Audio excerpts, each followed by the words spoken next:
মোটা সাইজের বেল নিয়ে নিয়েছি, একদম টাটকা বেল। এবার আমি এগুলোকে ভালোভাবে বটিতে কেটে নেব। দেখুন আমার বেলগুলো ভালোভাবে আমি কেটে নিয়েছি। এবার এই বীজগুলো আমি একটা চামচা দিয়ে এইভাবে বার করে নেব।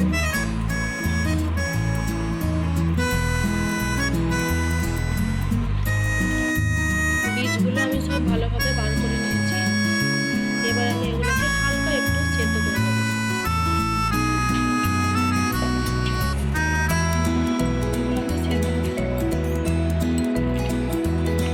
আমি গোল গোল করে কেটেছি, আপনারা ইচ্ছে হলে মিডিলে আপনারা কেটে নিতে পারেন।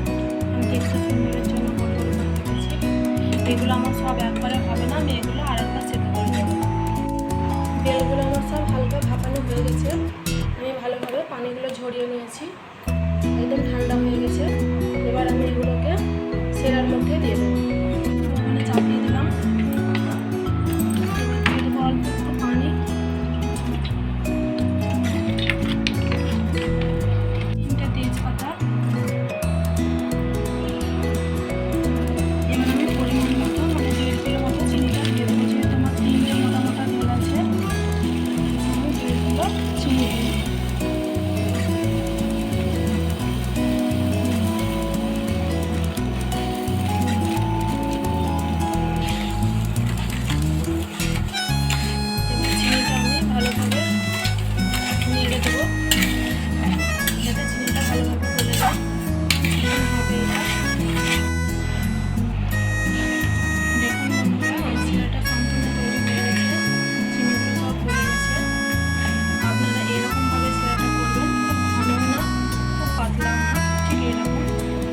এরপর আমি দিয়ে দেবো 4টে এলাচ গুঁড়ো করে রেখেছি।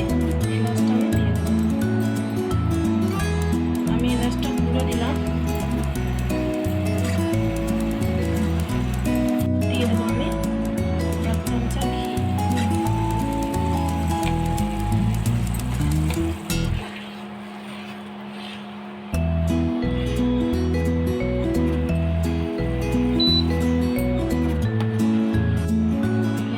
বেলগুলো দিয়ে দেবো।